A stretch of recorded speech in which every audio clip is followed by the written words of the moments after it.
could go on, ages and make more millions and more millions.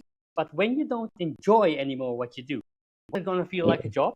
And what's the point? What am I going to do now? Because then, obviously, financially, I did really well. I didn't need to worry about income. And I really thought for a long time, like, oh, right, and I can retire, quote unquote, then everything is okay. And I need to do shit I can do with my PlayStation and do nothing.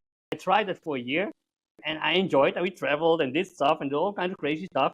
And then in the end, I felt bored. That's weird. It's a really weird sensation. For years, you're chasing money, and all of a sudden, you have it all, and then you realize that you don't have it all. That is sad in a way, right? And that comes the final piece of the puzzle when you start out, is that you need to have it simple. You need to have fun, but you also need to have a purpose. You need to understand, like Simon Sinek says, why you get up out of bed and do your thing. Before we dive into today's episode, please hit that subscribe button. Your support helps us grow and inspire more people on their journeys. Thank you. Hello, Virgil. Thank you for joining us today, and welcome to the show. I'm happy to be here, Thomas. It's an honor to be here live and direct from my boiling hot Bali with a lot of wind. So yeah, I would just say that it's complete opposite of weather in London, so we are jealous. Yes, it is. Yeah, I'm born and raised in Holland, right? So I know what you go through. It's like always in Holland, you have 300 plus days gray sky. And here on this side of the world, it's exactly the opposite. So yeah, it's a lifestyle you can choose, right? I love it. That's a good point. So Virgil, for those who don't know, can you please introduce yourself? Well, I'm Virgil. I am a Dutch guy. You can hear my accent. I live abroad for over 17, 18 years now. Started in Ibiza, Spain for over 10 years, and now here in Bali on the other side of the world. What I do, I built with two business partners a course business that we really blew up. And after a while, we decided to do something different. And after a year of being in a sort of sabbatical, quote unquote, people started to reach out to me and say, hey, what are you doing? And then I said, well, nothing much, but what do you used to do? And then they say, yeah, I did something with courses. Oh, can you help me out? And that's basically how this whole consulting thing started. And that's what I do now. I consult high-level coaches with their courses and make them pop. That's what I do in a nutshell. Yeah. And just to come back to your background, because when I was trying to do some research, if I remember correctly, have you got either your parents or do you originally come from South America? That's correct, yeah. My parents are from a little country in the north of South America. It's really funny. Next to Venezuela lies a little country called Suriname. And Suriname used to be a colony of Holland. So that's how the relationship with Holland came to be. My parents who left their country when they were 30 years old, they were moving to Holland to get a better life. They got my sister and myself as two children. And that's how I came to end up as a mix of cultures in Holland. So those are my roots. Oh, wow. So were you actually born in Holland or were you born in Suriname and then you moved? No, I was born in Holland, born and raised in Holland. Yeah, that's the case. A typical Amsterdam boy, guy, with everything that comes along with the Amsterdam and Dutch way of living. So yeah, literally born and raised in Holland. And out of curiosity, I feel like I've never met anyone from Suriname. So have you actually been to the country? And if so, what is it like there? Well, yeah, Suriname is, let's say, 95% jungle, and then we have the capital. The capital of Suriname is called Paramaribo. It's like a small place. Yeah, I've been. I have to be honest, I haven't been there for a long time, so I have to go back quickly. But literally, if you can imagine Suriname as a country, is like a jungle with a city and a mixture of different races blending together. Because, like I said, Suriname used to be a colony of Holland, so a lot of people were imported to the country there. And so you have Chinese people, we have people from India, we have people from literally the native Indians, we have people from Africa, we have people from everywhere. So it's like this big cultural mixed pot, and that's what I am the result of, a big mix. That's interesting. And is it a touristy place, or how popular is it among the tourists? Well, it's not really say touristic. People who like the jungle and that vibe of the Amazon area. That is great. Yeah. Yeah. So it's not really like a popular holiday destination, but we have people who actually come there to really explore the Amazon rainforest, which is obviously amazing. Mhm. So yeah, that's the Yeah. touristic. Sounds interesting. So then moving to Holland, what was it like growing up in Amsterdam and, experience Dutch culture?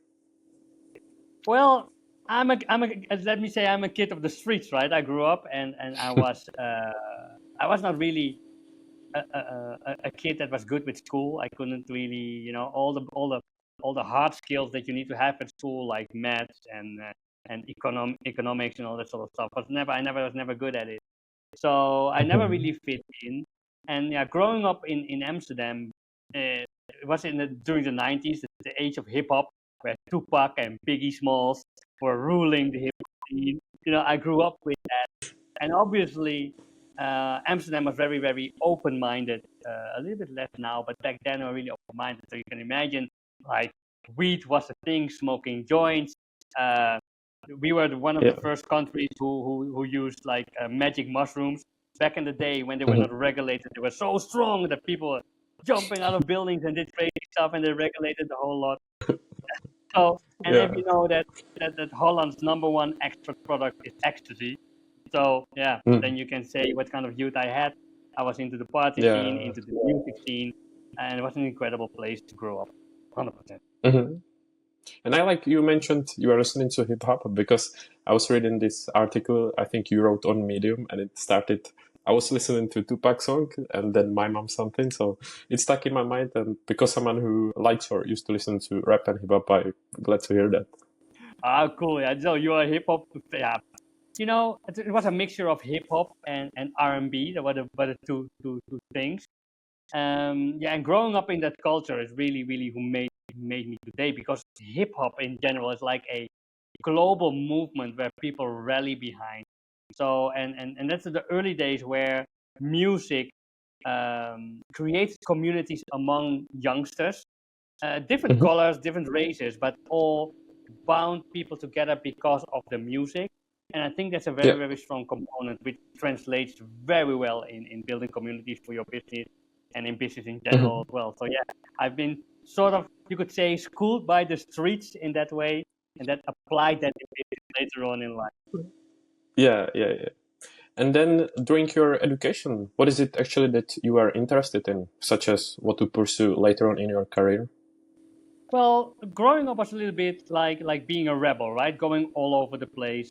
My parents obviously they immigrated from a country to get a better life, so obviously they wanted us, me and my sister, not to have to struggle. So they really wanted us to go study, become a doctor, a lawyer, and that sort of things, which any parent would want for their child, right? Like these But for typical some reason, yeah, jobs. it's typical things. But for some reason, I never really fitted in that mold. So I became the rebel child, and sometimes also the black sheep of the family, because Mm. my parents didn't know what to do with me. So Yeah. very early on, I started to get a job quickly. I finished my high school, and that was it, because I simply couldn't. I simply couldn't. I didn't have the interest in literally go and study. So I started working at a very young age. And yeah, that can be a good thing or a bad thing. It's not for everybody. But that's a little bit my educational history. That's where I came from.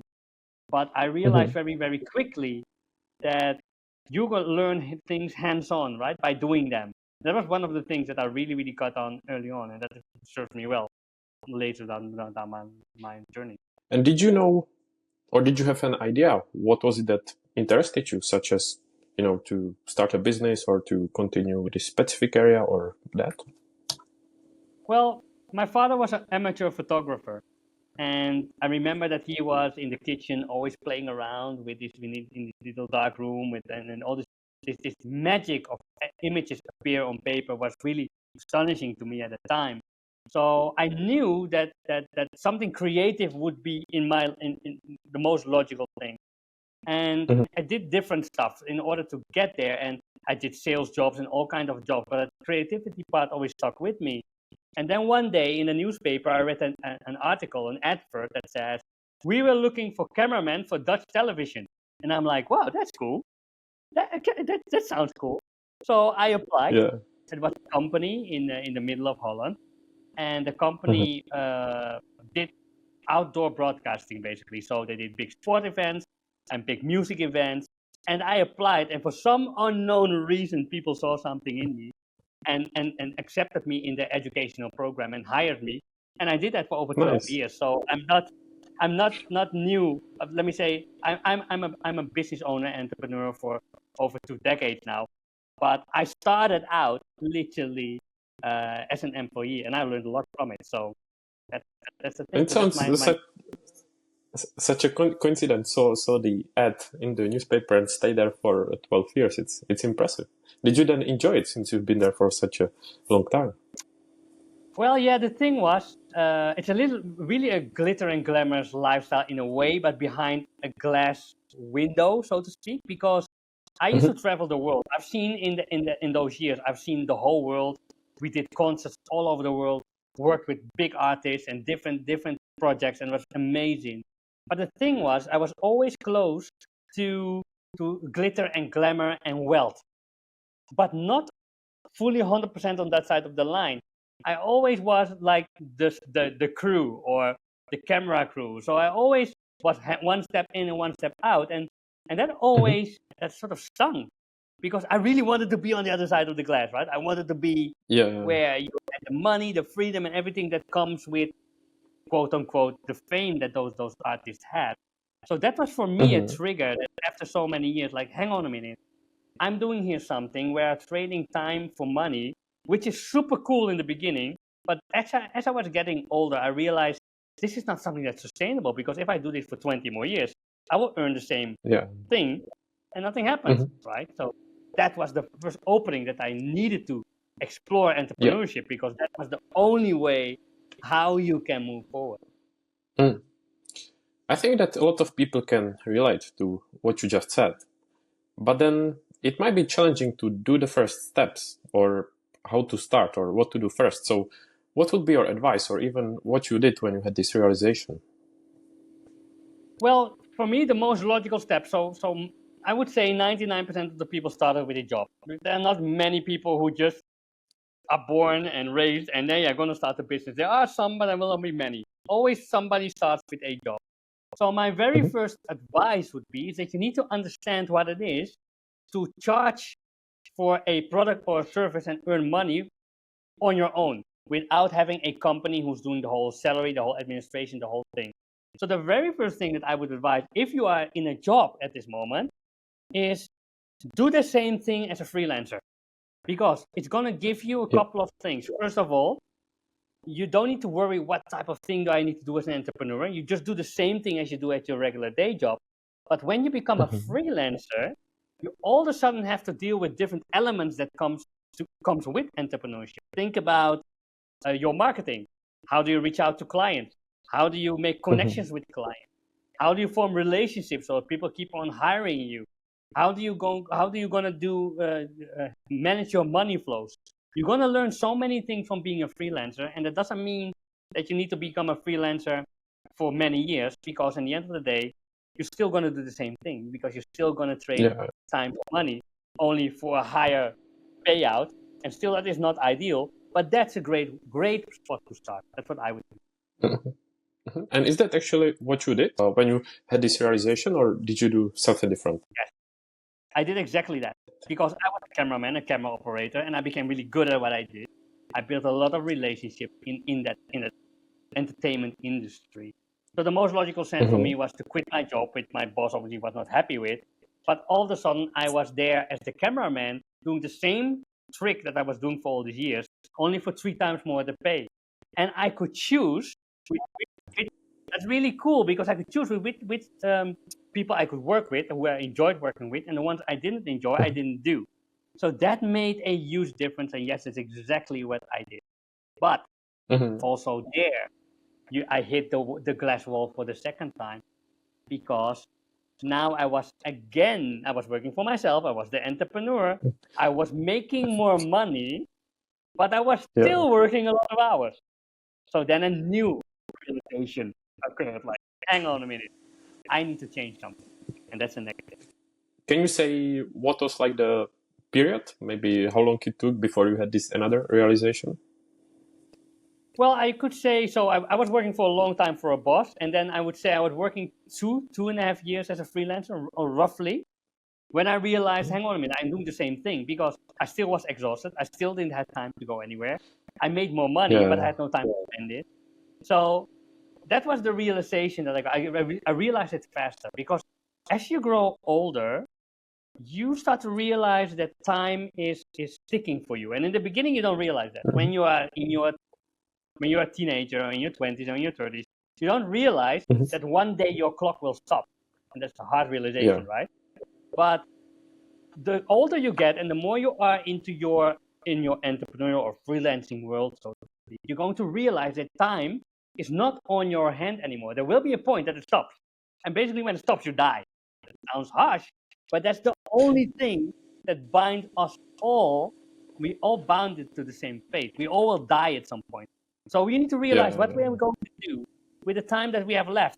So that I realized again, if I would be freelancing over and over again, I would die doing this. Is this what I want? No. Mm. So that was the realization for me to change again. And did you at least still enjoy doing the work of a camera person or doing the videos and stuff like that? I have to be. It's funny that you asked this because I was thinking about this a few weeks ago. What was the Mhm. most enjoyable time in your entire life? And I had really cool stuff growing up as a kid, in Amsterdam, smoking weed and doing all crazy stuff. Going into the entertainment industry where I became a cameraman and I worked with big artists and did concerts and events around the world. And after that, transition into running my own business and then transition towards an educational business in the form of courses. I have to be honest that the most enjoyable time was the time that I was actually doing that camera work, looking back, because that's really weird because you might think, oh, there was not enough money, but it formed me. It created, Mhm. I learned every skill that I could use later in all the other businesses. I learned during my Mhm. freelancing time where I had a lot of fun. And that is an important part. In everybody I work with and people who watch all my other stuff or my content, there's one thing that is so important, and it is not about marketing, funnels, conversions, clients, or marketing or whatsoever. It is that you have fun in what you do. That's the only thing that is going to Yeah. keep you moving because you Mhm. will fall down when you run your own Yeah, business. So yeah, you that's a better have great fun. point. And since you've got experience from this industry, can you say how tough, or actually if it's tough to get into the industry? Because from my experience, like to get into the, let's say, film industry, or I spoke recently with someone who does the video and production work, it's quite competitive, and obviously a lot of people want to get in. So from your experience, what would you say that, what is it like? It's a good question. I love that question. You know why? Because this is not specifically to the entertainment industry. It's in every industry.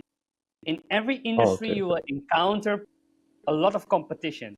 Because in the end of the day, if you go in a market where nobody offers a product or service, there might be a reason for that it doesn't happen. Or you must be a Yeah. Steve Jobs innovator, an Elon Musk type of mind who can do incredible things. Well, that is not going to happen with 99% of the people. So you need to Yeah, yeah. be in an environment where you know that there is a supply and a demand, that there's a problem that you Mhm. can solve. And often the problem that you will solve is not unique. That's often being solved many, many times by many other people. So competitiveness is something you have to deal with. You need to Yeah. go with it. So my thing with it was, what can you do to stand out? Now, the very first thing that I always share with people is when everybody goes left, you go right. Mhm. To give you an example, when I was applying for my job as a cameraman, everybody would write the standard letters, right? Back then, internet was not a big thing, so it was very slow at the time. But the things that you could read, all the people did the same thing. Yeah, I would love to work for you. Your company is amazing. I would do everything. They will write the same way, like Mhm. everything Yeah. in every industry. So what I did, being a rebel, I literally didn't give a fuck. And that sounds harsh because I've learned when you are willing to walk away from a deal, the chances that you are getting it are way bigger. So that's how I Mm. approach my my letter to them, right? To apply. Yeah. So I literally said, I really love it. I'm really good. I'm creative. I wouldn't mind at all if you wouldn't hire me because I really love what I do right now. But if you give me a chance, I will show you that I kick ass. That, in a nutshell, that's what I did. Totally different. Hmm. People brought me on a conversation because of that letter. And later Yeah. on in life, I always try to do things different based on my personality. The moment you want to Hmm. be somebody else, or try to be somebody else, or copy something of somebody else, you will always fail. Because if it was Hmm. that simple, right? You could take Alex Hermosis's funnel, go out Hmm. there, run it, and you make 100 millions as well. Why is it that you don't have the same results? Why? Because you're not Alex Hermosi. You don't have that energy. You don't have that effort to work in that way. There's so many nuances to why something works for Hmm. somebody. And the main idea behind it is when you are yourself and you go to the left and everybody goes to the right, you will stand out. And that's what you Yeah. want. That's a great, you explained it really well. I'm glad that I asked this question. And I think something that confirms what you said is that when I came across your profile for the first time, which I believe was on LinkedIn, what immediately caught my attention was your tagline, Notorious Chiller, which I think is just perfect, just amazing. Haven't seen that before. And then obviously because I've been reading or doing some research about your work or about yourself, I feel like that your voice stands out, and that is something that I just enjoy because it's different, it's unique, it's funny. So I just can confirm what you said, that you are doing it well, and encourage listeners to have a look or even to follow. So you said it really well. Thank you. Thank you. I would then ask you the same question that I asked before from your transition to freelance work. So now, when you are about to transition to entrepreneurship to start your own business, what were again your steps, or what would be advice for someone who would want to go through the same upgrade or transition? Yeah. So the very first advice that I can give you, and I wish that somebody told me that years ago, is to keep it simple. Because people make things so complex. Really, in your mind, you believe you're going to need a website, you're going to need a business card, you're going to need to have experience, you need to have certifications, you need to do all kinds of things so that people will believe you what you have to offer into that world. And I'm here to say to you that you don't need any of those. Well, I don't say Hmm. dive into an industry where you have no clue about and just make shit up and try to sell it. That's not what I say. But Yeah. everything on the other side of the spectrum is that you immediately need to go out there because you need to understand this. You only need to be one step ahead of the people you help. And if you are the entrepreneur and is willing to build this business, you will always move faster forward than your audience or your clients. That's human Yeah. nature. There's an unfortunate thing in the human mind, is that they stop themselves, and you do the same. But the thing is that you just need to be only one step ahead and then keep it simple. So Mhm. that means you only take one problem, offer one solution for one type of client. So be very specific who you help, be very specific what type of problem that you solve.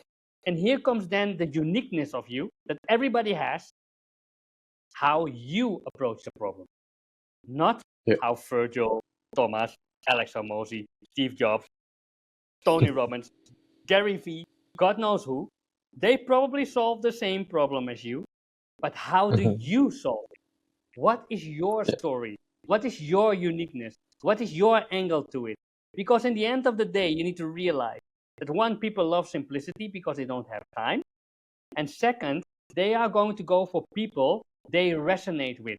In other words, people don't buy products, people buy people. So you need to Mhm. be yourself. That is my number one advice. And then you're going to be like 50% of the way. 50%. Yeah. It also reminds me of a book from Simon Sinek, Start with Why. And there's this famous TED talk when he says, I don't want to misinterpret it, but something like people don't buy what you do, but why you do it, if I'm not mistaken. So Yes. I feel like that's a similar idea. And again, I think you said it perfectly and some valuable advice. So then with your business experience, it sounds like that you had it figured out, but I assume, or I would imagine that it wasn't as easy as it seems like. So did you encounter any obstacles or any challenges? Well, yeah. So the thing is, I don't believe there's any entrepreneur on any level that haven't faced like obstacles or shit along the way. And I had my fair share, right? I had my fair share, and I believe that's part of it. Think about Mm. moving towards when I was building my course business with two incredible business partners, and we ran in so many things because we basically grew exponentially fast. We grew very fast. We were applying a simple method that we just explained. We had one problem, one solution, one specific avatar. We were selling an e-commerce course, and we grew really Sorry, was fast. there such a big demand, or you are doing so well, or how come? Well, the demand was basically, we used a concept that is taught by Russell Brunson, and basically the concept of folder, I believe Dan Kennedy was the originator, is where you literally ask the audience what they want and you give it to them. And that's literally what we do, or what we did. Because most of the time, people are ego-driven. And again, that's a human flaw, human error, right?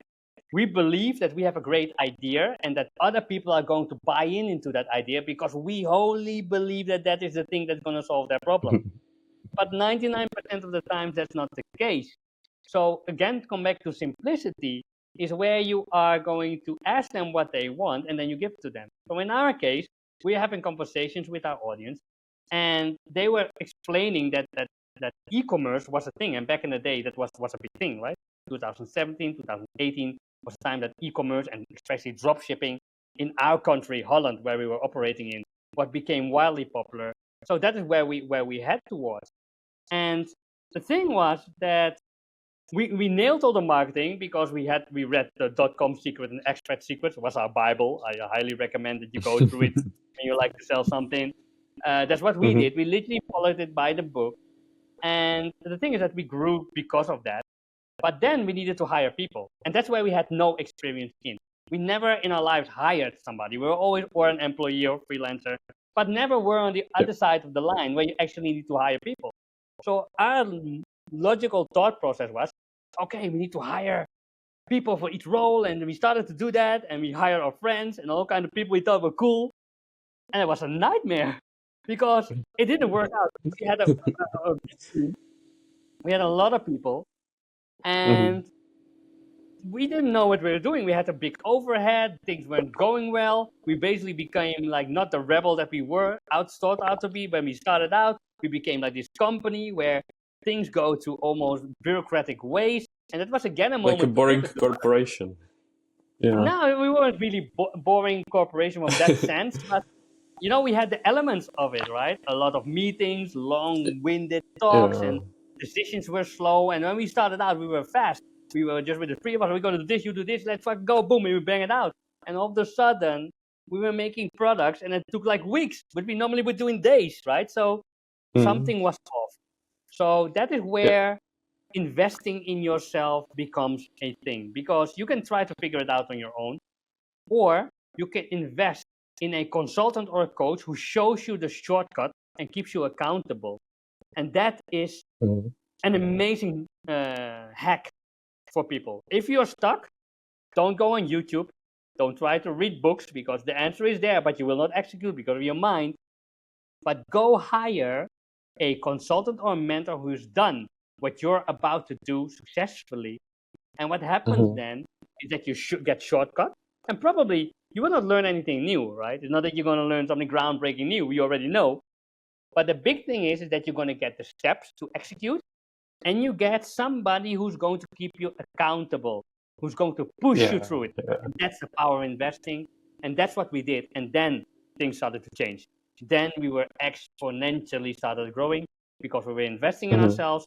We were applying the concepts that we were learning. And then everything went way smoother. And obviously we made mistakes, but that's part of it. Yeah, yeah. Again, you said it really well, and I think also because if you invest into coach or mentor, obviously you need to pay for it. So I think that's also another element that makes you follow up. Because, for example, if you read a book, of course you can buy it, maybe you can download it or whatever. But are you actually going to apply it? Yes, some people do, some people do not. But mentorship or working with someone is not as cheap. So it's another element why I think makes you stick with it. And of course, it saves you so much time, headache, tears, and I don't know what else. So great tip, yeah. 100% true. It's gonna save you a ton of time. So then, how did it go with the business? Did you continue growing? Did you still enjoy the journey? What are the next steps? So that's interesting, right? Because to answer that question, you need to understand first this, is that life and business and everything goes in seasons. You have like spring where Ups everything and is new downs. and fresh. Then you have summer, you have highlights. Then it stalls a little bit. You're going to make mistakes. Then it is winter and then you don't know what to do. Well, literally, Mm-hmm. our course business went through that. So we went to spring where we created cool products. We went to summer where we started to where we explode and grew and grew and grew. The sky was the limit, and then all of a sudden autumn comes in. And what does it mean? Because we were doing basically one thing really well. We kept to our, keep it simple. That's what we did. We had an e-commerce course where we taught people to buy stuff in China and sell it on the Dutch Amazon. That's basically what we did. So it's nothing complex. Mm-hmm. And although there's a lot of excitement around running that business and earning that money and hosting workshops and events and all that sort of stuff, but eventually we started to lose our interest in that. We were evolving as people, but also as entrepreneurs we were evolving. So we didn't start to feel it anymore. And then what happens is that basically that trickles down into your whole business. First of all, in your products and the offers that you make, the little tiny Mm-hmm. mistakes start to come there. Your team start to pick up that something isn't working right. Stuff start to go not in the right way. So then you can say, okay, we're going to close the door and we're going to sell everything. That could be an option. The only problem to that was that one of my business partners was the face. So you cannot, that was not a sellable asset that we created. We can debate now, Mm-hmm. looking back, that's a smart idea. Shouldn't we build a business versus like a now quote unquote lifestyle business, or where somebody was the face? So we couldn't literally sell the concept to somebody else, but because of the face, the business was Yeah. literally not useless, but not as worth as what its original state. So we Yeah. decided to bring it down, to dial it down. Obviously, we run into a lot of things, and among people and that sort of stuff. But it shaped all of us of who we are today, because it teaches, again, an important lesson is that you always need to follow your gut and never your mind. You could say, Mm-hmm. we could go on, for ages and make more millions and more millions. But when you don't enjoy anymore what you do, then it's going to feel like a job. And what's the point? It's not going to work anymore. Yeah. And that was a point where all three of us decided to do different things. And for me, that was, okay, what am I going to do now, right? Because then, obviously, financially, I did really well, right? So I didn't Mm-hmm. need to worry about income. And I really thought for a long time, like, oh, right, when I can retire, quote unquote, then everything is okay. And I need to do shit I can do with my PlayStation and do nothing. And I tried for a year. Literally, I tried. I tried it for a year, and I enjoyed it. We traveled and did stuff and did all kinds of crazy stuff. And then in the end, I felt bored. That's weird. Yeah. That's a really weird sensation. For years, you are chasing money, and all of a sudden, you have it all, and then you realize that you Mm-hmm. don't have it all. That is Yeah. sad Yeah. in a way, right? And that comes the final piece of the puzzle when you start out, is that you need to keep it simple. You need to have fun, but you also need to have a purpose. You need to understand, like Simon Sinek says, why you get up out of bed and do Mm-hmm. your thing. In my situation right now, is all those years, I love to see people blow up, people do well. I guide people in a certain direction, they pick up and they change their life. I got so much from that, and that is what was missing in my year doing nothing. And that led me going back to Yeah. actually consulting people and help people who I really want to make a mark. And that gives me now Mhm. so much purpose. And again, it doesn't feel like work anymore. This is not work, and never has been, to be honest. But I really enjoy what I do right now, and that's really, really important in life. That sounds like, one of those stories that you read about in books or you see in the films. So it's really nice to hear and great to hear such a realization who actually went through it. You could retire, be on a beach every day, but it's not as fulfilling as many people think. So it's good to hear it actually from someone who experienced it. Are you looking to elevate your online presence? Check out Trailblazed, our digital marketing agency. Whether it's standing out on social media, crafting a stunning new website, or developing impactful visuals, Trailblazed has got your back. Visit trailblazed.digital and reach your online potential today. And are you then now in the position when you keep enjoying your work, which means that you want to continue? Or are you again like in the point when, I don't know, you hope to retire or you want to retire one day? Or what's the situation like? Well, I turned 50 this year, and I was thinking like, when I was looking at my dad turning 50, I remember it was at a big party with music in our country. We have music and food and stuff like that when somebody became 50. And I remember that I was thinking that day, wow, if I'm 50, where would I be? What would I do? And Mm. now that I reached that age myself, I realized that really weirdly enough, it's actually the beginning. It starts. And I never expected Mm. that to say that. Why? Yeah. Because when you reach a certain age, over 30, you're always going to bring a lot of experience to the table. Even if you believe that you are older or that you're not going to make it or that it's your end of the line for you, you have to realize that the baggage that you carry with you, that you have accumulated over the years, all those experience, is so valuable to people who are starting out who are just two steps behind you. It's Mhm. so valuable. And understand that then you can give all that experience that you have accumulated over time, you can literally give back to others, obviously for a monetary exchange. Why you could give it away for free, obviously, but I don't know at some point. But we're talking about business here, right? People who are running a business and starting out. So no, nothing really changes yet. Obviously you do stuff and then you think, oh, should I do it? For example, I love coaching people one-on-one. I do that a lot. And Mhm. sometimes I think, oh, should I keep coaching people? Should I do other things? Obviously, I teach people to build courses and I sell courses myself. So I like the idea to always push the needle forward, always expand my horizon, always learn a new skill. That will keep you fresh, that will keep you excited, that will keep it an adventure. For me, I was always behind the scenes with personal brands and everything else. I never built one for myself, and now I'm building one for the first time for myself when I in my 50s, right? And the thing is, Yeah. I learned to write. And writing is a Mhm. skill, is a most underrated skill that people should have because that's what's going to bring you everywhere in every business you are at. So I'm learning how to write. I'm enjoying writing a daily newsletter, which I'm doing. I really like to Mhm. move more towards that newsletter thing because it's such an interesting business model where you just can share your thoughts and your ideas into the world and people read it. And I've not the biggest email list. I believe mine is over 3,000 people. But Mhm. every day, over 1,000 people are reading what I have to say every single day, and that's insane if you Uh, think about it, right? So that is Yeah. that. And I Uh, that's the thing. subscribed recently, so I've been receiving as well, and it's great. And Cool. the idea that basically someone is daily or regularly reading your thoughts, it's just, it's nice because obviously people spend their time by reading what you talk about, so it's great.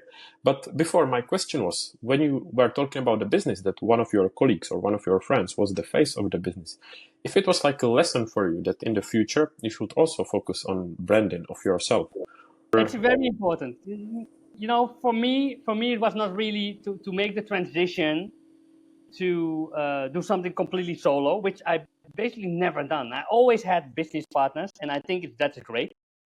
If you have Mhm. somebody who can complement you what you miss, that's great. This was the first time that I really literally did everything myself, which is a new environment for me, which I really enjoy doing because then I now really think for myself. I have no nobody to bounce. Yes, I have some people I talk to, but not in that capacity as a business partner. And personal branding is a very, very important thing. And that's one thing I regret if I look back, that I haven't started that sooner. If I would have known Yeah, this, yeah. I would have started that way back. So yes, if you are in any space, even if you are beginning, choose a platform, no matter what it is. Everybody has a favorite one, and some said this is good, and some say that is good. I'm going to tell you all of them are great. It's how you are feeling and how you interact with people on that platform. Pick one, Yeah. go all in, and start building your brand. Share your story, be yourself, be different, and then over time you're going to have some people. And the misconception that people have is that they want to be the next Justin Wells or Sahil Bloom, with hundreds of thousands of followers. And I don't say that shouldn't be your aim. It should be. But hear this, that small audiences can make you a good income. Small audiences where you are in touch with, let's say under 10,000, and you have great offers in place like courses, services, digital products of any kind. You are going to find that it is easy to make a good income from a small audience. So don't stare yourself blindly on, I need to become big first before. No, start selling from day one. If you have one person, 10 person, 100, 10,000 people, doesn't matter. Start making offers from day one and you will get better at it. Yeah. Do you want to then tell us more about your strategy, such as what are your favorite or the best performing platforms? What did you choose and why, and how is it going there? Yes, so I've been, so in my year sabbatical, so to speak, I was drawn to X because I used to trade like NFTs back in the day, lost a ton of money, didn't know what I was doing, by far no X. But the platform for NFTs at the time was Twitter, now X. And I was spending there a lot of time, so I thought, hey, that was the most, because I knew that platform that you can be very open, you can just be yourself and talk shit, and you can, and so that's what I started doing. So I loved X. And then Elon Musk took over, and I love Elon Musk, but something happened, changed on the platform, algorithmic, or maybe it's me, maybe it's my content, I don't know. Something happens, I didn't get all the leads or the growth that I would wanted for my newsletter at the time. And so I slowly started to transition to LinkedIn, which I always found a boring platform. And to be honest, until this day, I still find it a boring platform. It's not like X. But the thing is this, the people who are there are amazing. And maybe everybody follows the same thing for each other and do the same content, the same type of things. But the people behind that content that follows each other are amazing people. And the power of it is that most of them are decision makers and they have money to spend. And they understand that LinkedIn is a place to offer a service or a product. That's the whole idea of LinkedIn. On X, that's different, right? On X, if you start selling, they go like, what do?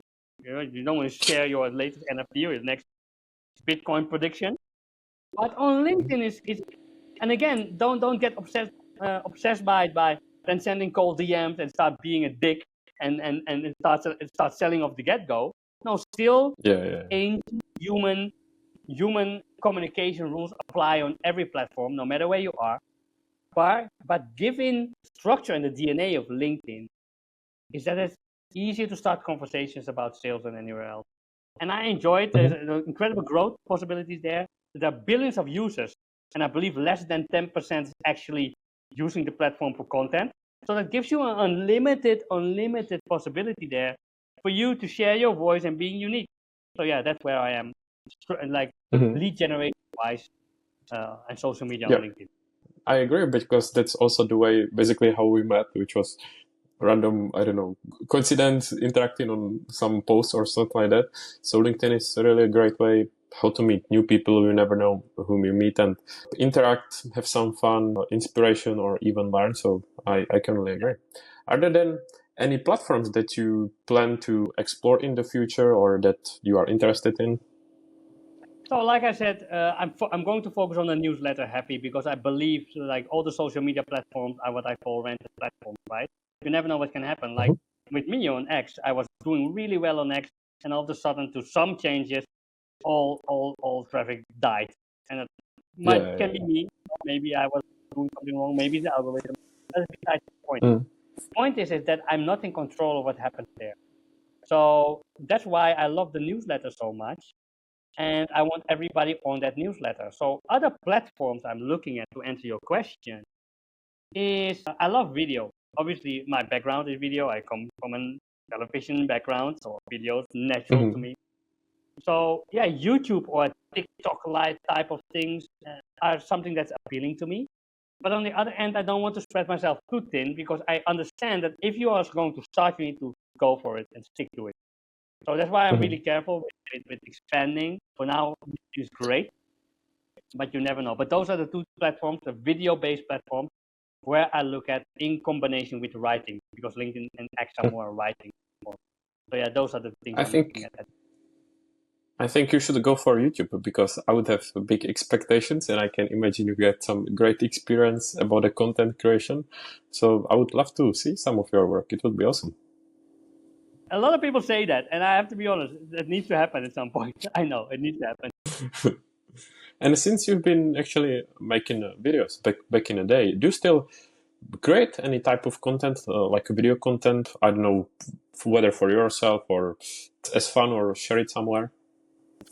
Well, yeah, being always good with the camera. Obviously, I try to make the videos that I create a little bit different. Yes, it's not that I actively create stuff. I bought myself a drone a couple of months ago, which I think is really cool. I don't even use it that much, but I think that's cool to create different angles with shots and that sort of thing. But no, not actively. But when I do, I try to go a little bit over the top, or a little bit different than other people do. Yes, indeed. I love Yeah. video. I think video is Well, the future. I agree. And especially what I've been reading lately, as we discussed LinkedIn, that it seems like that video is going to be a big thing on LinkedIn as well. So it might be a good idea.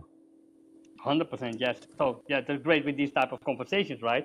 We can take Mm. little snippets of this and share little snippets, because that's the power. It's the power of repurposing. And yes, I agree. Video is going to be very very big on every platform.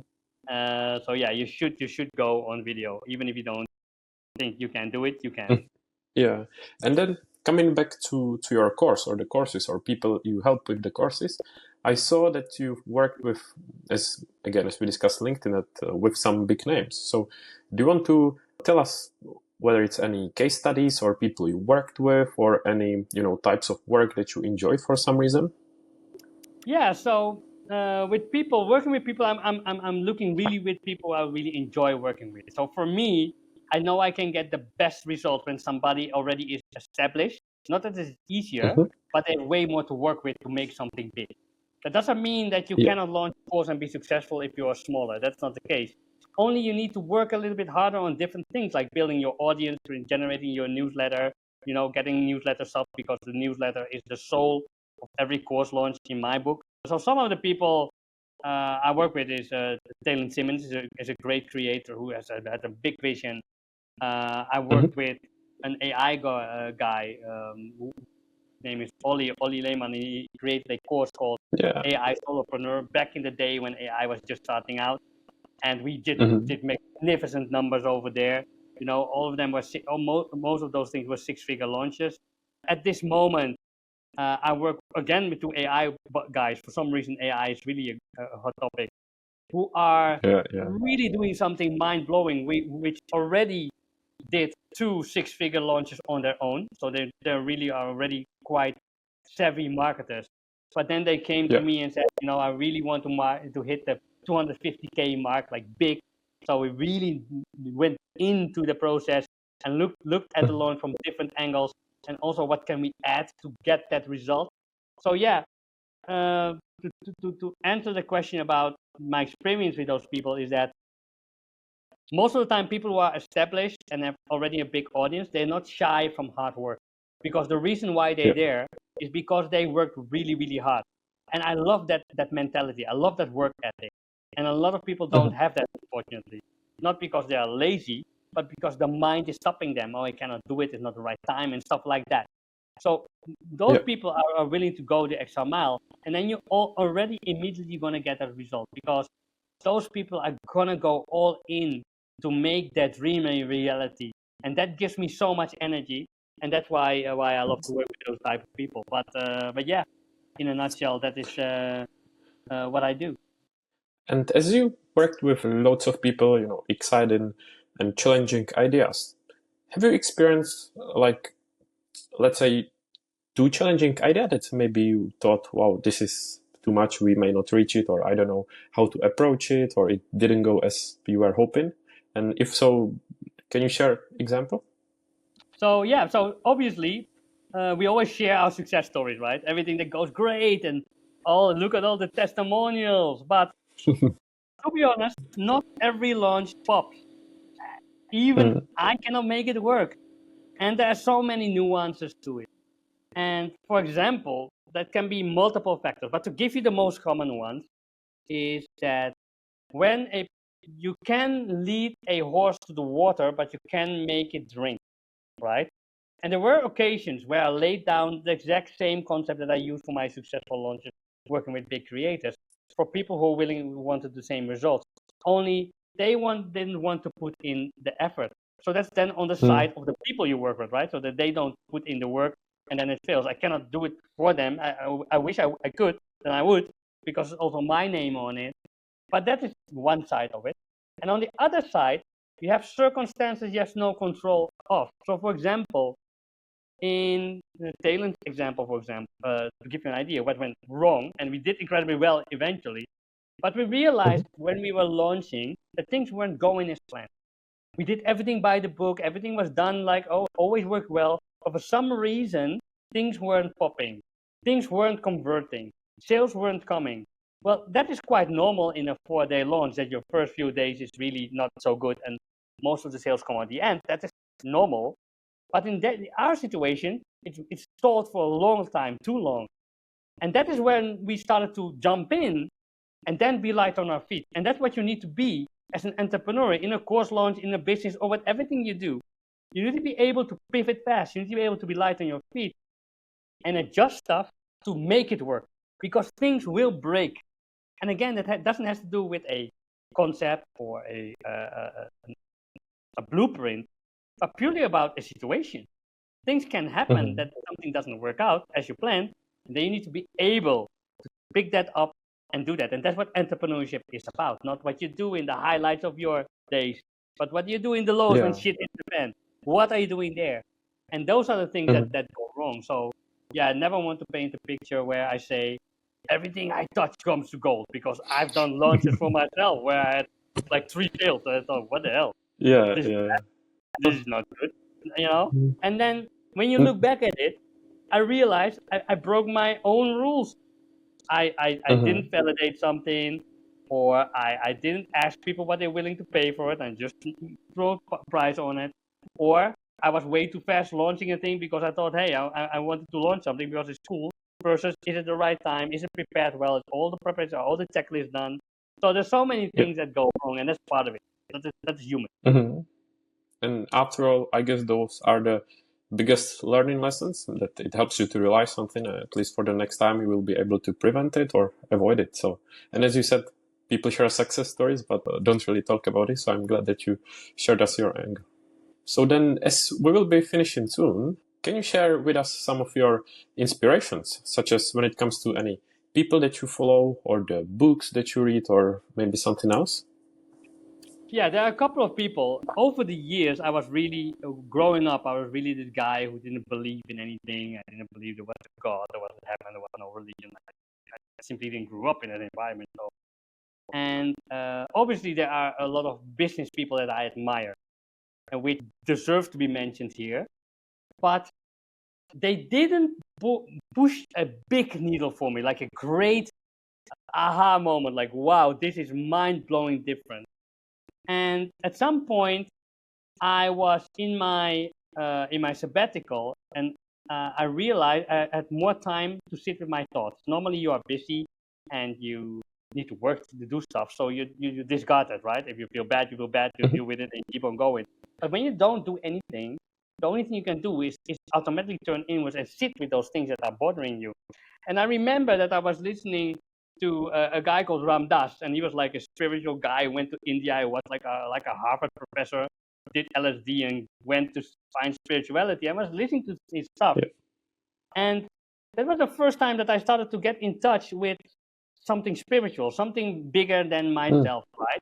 And I never believed in that. But looking back at everything that I've done, is that there's always some form of intuition or gut feeling that guided me through stuff, and also guided me in the wrong direction, maybe for some unknown reason.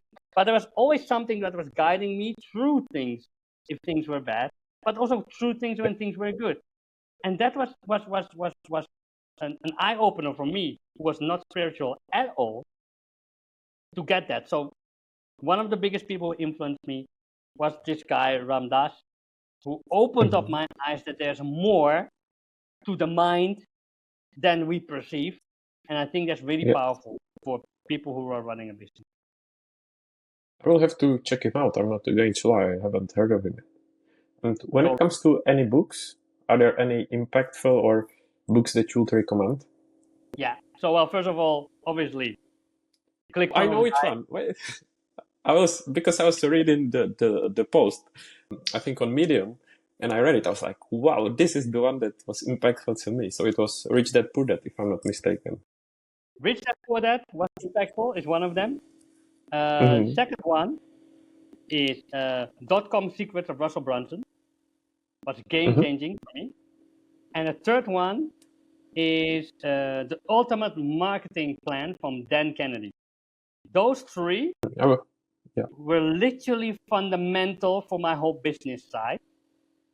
And for the being human, the spiritual side, is a Hindu scripture book. It's called the Bhagavad Gita, and it just translated is the Song of God. It's called. They call it like that, but it has obviously to do with religion, but religion in a practical form. How you can live without being a monk, right? And that was an inspirational piece of work to read from a spiritual perspective, which helps me a lot in business as well.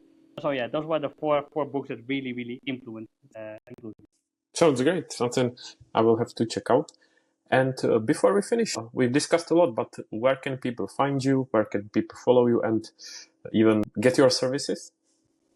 Well, yeah, everybody can find me on virgilbrewster.com. Is my website, my name.com. And on LinkedIn and on X, those are my two platforms where I live the most. There you can find me. And through that, you can sign up to my newsletter, and then you can find out everything about me, how we could work together, or how I could share and help you with courses or something else. So that's how you can find me. So, looking forward to connect. And I will add everything to the show notes. And before we finish, then, is there any final, I don't know, something I forgot to ask you, some final piece of advice or anything that you would like to share? Final piece of advice is try to smile every single day. Life is short, right? It will help you. It's contagious. Positive energy is contagious. It's going to help you in so many ways. So smile at yourself and at people, and amazing things will happen. Yeah, one more maybe question before we finish. If you've got a recipe or advice how we can become notorious chillers as well. Now, the one thing to become a notorious chiller is to learn 4 basic skills. So one, you need to be able to write. If you learn to write, you can communicate, you can sell, you can do everything. The second one is the ability to speak in public. That means in interviews like these, on stage, on PSLs and sales pages, or webinars, or workshops, or cohorts, or whatever, you need the ability to speak. The third one is you need the ability to sell yourself. And specifically, I don't say selling, because selling is a very broad concept, but selling you. You need to be able to make offers all the time with ease and not be afraid of charging for what you're worth. That's why selling yourself is an incredible skill to become a chiller. And the last one, and I think the most important to become a notorious chiller, the ability to outsource. Because you need to systemize, outsource 90% of your work and focus on the thing you enjoy and that move the strategic needle in your business. Do these 4 things, and you are going to get very close to becoming a notorious chiller. If you don't remember anything from this interview, at least this last question, which I'm glad that I asked, and this is a perfect takeaway. I want to say a huge thank you, Virgil. It was a pleasure to meet you, to speak with you. I think it was very insightful for me as well. So I appreciate your time. I will keep following and supporting. And thank you very much. For sure. Thank you for having me. Thanks for listening to Produced by with Tommen. Check out show notes for all the links, and don't forget to like, subscribe, and leave your feedback. Speak soon.